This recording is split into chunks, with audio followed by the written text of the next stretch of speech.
শুধুমাত্র প্রচণ্ড ভালোবাসার আবেগ থাকলে কাউকে বিয়ে করাটা বোকামে, যদি না তার ফ্যামিলি আপনাকে পছন্দ করে। কারণ আপনারা দুজন মানুষ সুখে থাকার শত চেষ্টা করলেও তারা আপনাদেরকে কখনো সুখে থাকতে দেবে না। আর আপনি তাদের সাথে যুদ্ধ করবেন, কিন্তু ভালোবাসার মানুষটার সাপোর্ট খুবই কম পাবেন। আর সেও তো একই ফ্যামিলির, তার আচরণ তাদের থেকে আলাদা হবে কি? তার শিক্ষার আপনার প্রতি ভালোবাসার জোর নিশ্চয়ই তার 29 বছরের পারিবারিক শিক্ষার চেয়ে বেশি নয়। আর সুখে থাকার অভিনয়টা করতে করতে আপনি ক্লান্ত হয়ে যাবেন, আর কষ্ট পেতে পেতে আপনার ভেতরটা ক্ষত বিক্ষত হতে থাকবে। হয়তো আপনার সাথে আপনার বাচ্চাও ভুক্তভোগী হবে।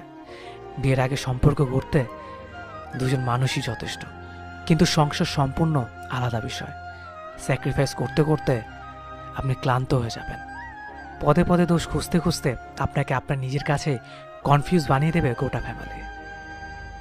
আর বাবা মাকে কষ্ট করে রাজি করালেন, তাদের কাছে সবটুকু বলতে পারবেন না।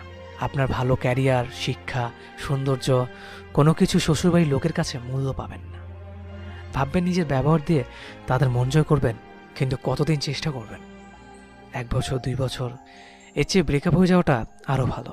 সাময়িকভাবে হয়তো মনে হবে তাকে ছাড়া বেঁচে থাকা সম্ভব নয়, কিন্তু পুরোটা জীবন পড়ে আছে।